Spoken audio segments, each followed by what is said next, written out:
ओम नमः शिवाय, हर हर महादेव, जय महाकाल। कैसे हैं सब लोग। देखिए 19 सितंबर को पड़ रही है साल की सबसे बड़ी चतुर्थी, जिसे गणेश चतुर्थी के नाम से जाना जाता है। और इस दिन बन रहे हैं बहुत ही खास संयोग, बहुत ही खास योग। एक तो बन रहा है रवि योग, जो कि आपके जीवन में सूर्य ग्रह को मजबूत करेगा, और दूसरा बन रहा है ब्रह्म योग, जो कि आपकी सारी मनोकामनाओं की पूर्ति जरूर करेगा। 2023 में आने वाली ये सभी, कृष्ण जन्माष्टमी हो, चाहे गणेश चतुर्थी हो, चाहे सावन का महीना हो, सभी अद्भुत और अचूक संयोग लेकर के आए हैं। और इस दिन किए गए उपायों का फल पूरा का पूरा आपको जरूर प्रदान होता है। पूज्य गुरुजी ने आज के दिन करने वाला एक बहुत ही अद्भुत सा उपाय बताया है। आपकी सारी मनोकामनाएं पूरी होगी, चाहे कितनी भी बड़ी मनोकामना हो, चाहे कैसी भी मनोकामना हो, पूरी होगी ही होगी। मात्र आपको 5, 3, 1 शमी पत्र वाला उपाय करना है, यानी कि 9 शमी पत्रों का ये जो उपाय है और 1 दीपक का जो उपाय है ना, आपकी सारी मनोकामनाओं की पूर्ति जरूर करेगा। आपको ये वाला उपाय गणेश चतुर्थी से लेकर के अनंत चतुर्थी के बीच में मात्र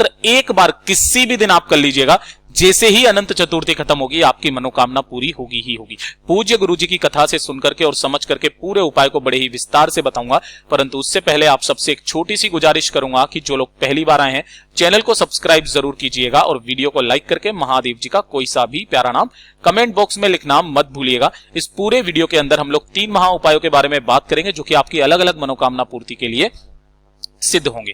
ठीक है, सबसे पहले तो मैं आप सब लोगों से माफी चाहता हूं कि जब मैंने आपको इस वाले वीडियो के बारे में बताया था कि गणेश चतुर्थी के दिन स्थापना कैसे करनी है, तो स्थापना के लिए आपको उससे पहले एक काम जरूर करना चाहिए। मैंने पिछले वाले वीडियो में भी बताया था, इस वाले वीडियो में फिर बता रहा हूं। क्या पता काफी लोगों ने पिछला वाला वीडियो ना देखा हो, इसीलिए ध्यान से सुनना कि जब भी आप गणेश जी की मूर्ति स्थापना के लिए घर पर लेकर के आओगे ना, तो घर के बाहर सबसे पहले आपको अंदर लाने से पहले हल्दी और कुमकुम से, यह चीज ध्यान दीजिएगा, हल्दी और कुमकुम से दोनों तरफ स्वस्तिक का निर्माण करना है ना। ये गुरुदेव ने कल की ही कथा में बताया, इसीलिए मैं बता रहा हूं। यहां पर लिख देता हूं, हल्दी और कुमकुम, है ना। हल्दी और कुमकुम से आपने 2 स्वस्तिक का निर्माण कर दिया, और 2 गाय के घी के गोल बत्ती के दीपक आपको चौखट के दोनों तरफ जलाने हैं।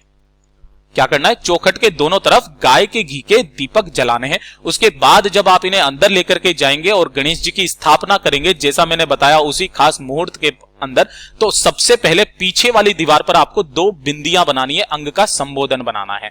इस अंग का संबोधन का मतलब है, एक होंगी रिद्धि और एक होंगी सिद्धि। इनका भी क्रम जो महाराज गुरुदेव ने बताया वो ये है कि जब आप इन्हें विसर्जन के लिए लेकर के जाएंगे अनंत चतुर्दशी के दिन, तब ये रिद्धि सिद्धि माता आपके घर में रहेंगी और आपके घर का कल्याण करेगी। ठीक है ना, तो ये चीज जरूर ध्यान दीजिएगा। अब बात कर लेते हैं सबसे पहले पहले वाले उपाय की तरफ। ठीक, देखिए पहला वाला उपाय किन लोगों को करना है, सबसे पहले वो ध्यान से सुन लीजिएगा, है ना। अगर आपके घर में रिद्धि सिद्धि की कमी है ना, रिद्धि सिद्धि को पाने के लिए, संपदा को बढ़ाने के लिए, है ना, बीमारियां बहुत ज्यादा हो रखी है, कष्ट बहुत ज्यादा है जीवन में, बहुत ज्यादा दुखी हो, कोई काम नहीं बन रहा है, कोई मनोकामना है जो काफी समय से पूरी नहीं हो रही है ना, तो इन गणेश चतुर्थी से लेकर के अनंत चतुर्दशी तक आपको इस एक उपाय को जरूर करना है। ध्यान से सुनिएगा, है ना।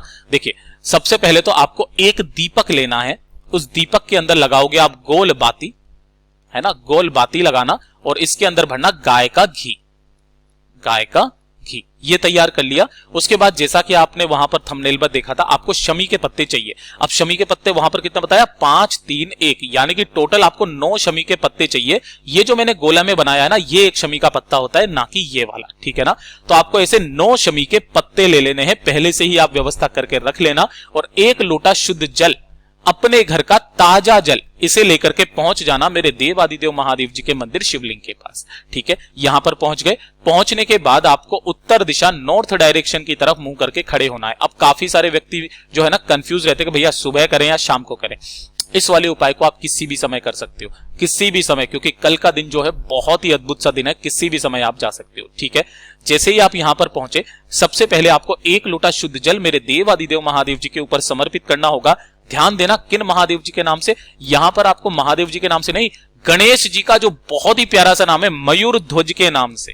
किनके नाम से, मयूर ध्वज के नाम से आपको यहां पर 1 लोटा शुद्ध जल समर्पित करना है। कर दिया। अब जो आपके पास में 9 शमी के पत्ते हैं ना, उन्हें इस तरीके से रख लीजिए। 5 एक तरफ रखना है, 3 एक तरफ रखना है और एक तरफ रखना है। ठीक है, सबसे पहले क्रम ध्यान दीजिएगा, जो 5 शमी के पत्ते हैं उन 5 शमी के पत्तों को आपको शिवलिंग के ठीक ऊपर शिवजी पर समर्पित करने हैं। 5 शमी के पत्ते यहां पर अपनी कामना कहते हुए दाहिने हाथ में लेते हुए पांचों को एक साथ समर्पित कर देना। ठीक है, उसके बाद में आपके पास में बचे 4, है ना। 4 में से 3 जो शमी पत्र हैं वो आपको समर्पित करने होंगे गणेश जी के स्थान पर। ध्यान दीजिएगा, इस वाले उपाय को सिर्फ शिवलिंग पर ही करना है। गणेश जी के मंदिर में जाकर के आपको 3 नहीं चढ़ाने हैं, इसी शिवलिंग पर आपको 3 जो शमी पत्र हैं वो गणेश जी के स्थान पर आपको समर्पित करने हैं। ठीक है, अपना नाम और गोत्र बोल करके। और जो एक शमी पत्र है ना, इसे आपके पास में रखे रहने दीजिएगा। अब ध्यान से सुनिएगा, यहां पर आपको अपनी कामना कहनी है ना।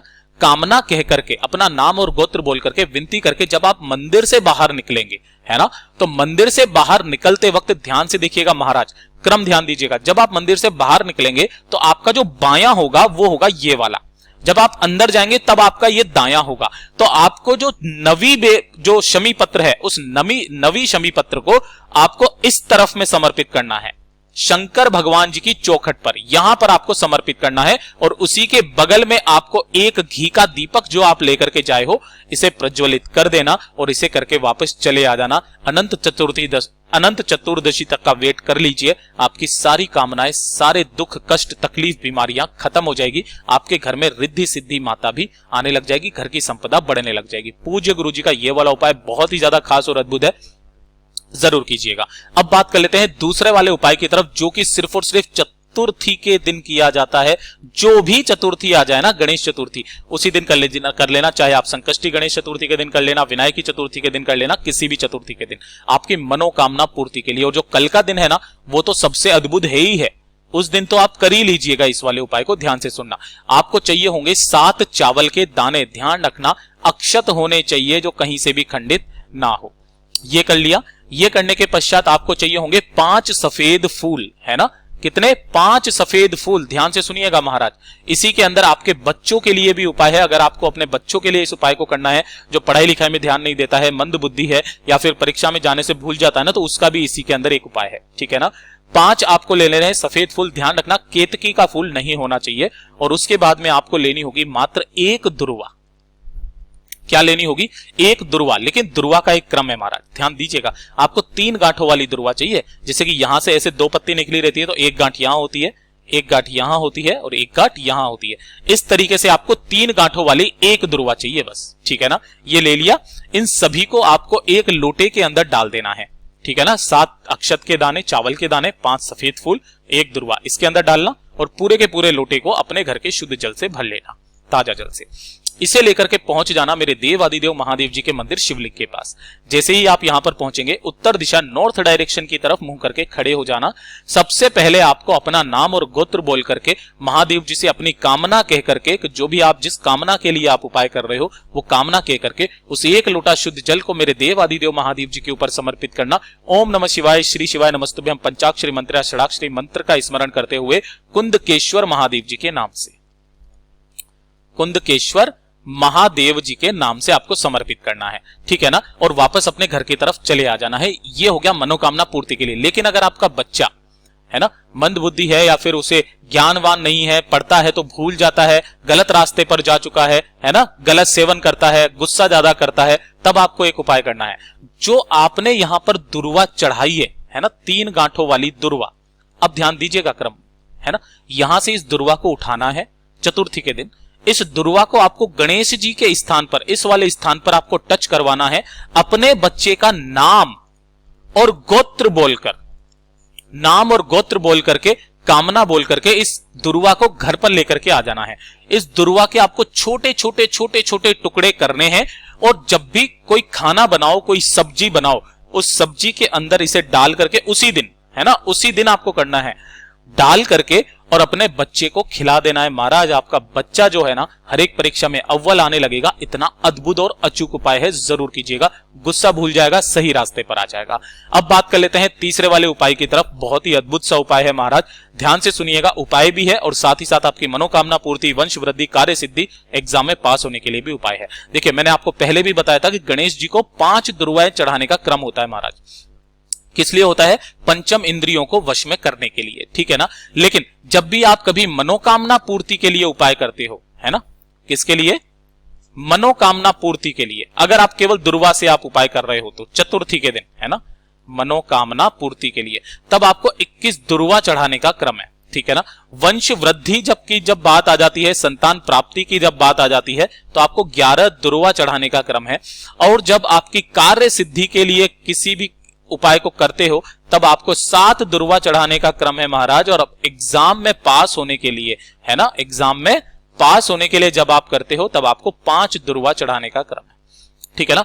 कम से कम 5 दुर्वाएं तो चढ़ाई जाती है। पूज्य गुरु जी के ये सभी उपाय बहुत ही ज्यादा खास और विशेष से जरूर कीजिएगा। वीडियो पसंद आया हो तो लाइक जरूर करना, साथ ही साथ चैनल को सब्सक्राइब जरूर कीजिएगा। मैं मिलता हूं आपसे अगले वीडियो में, तब तक के लिए ओम नमः शिवाय, जय महाकाल।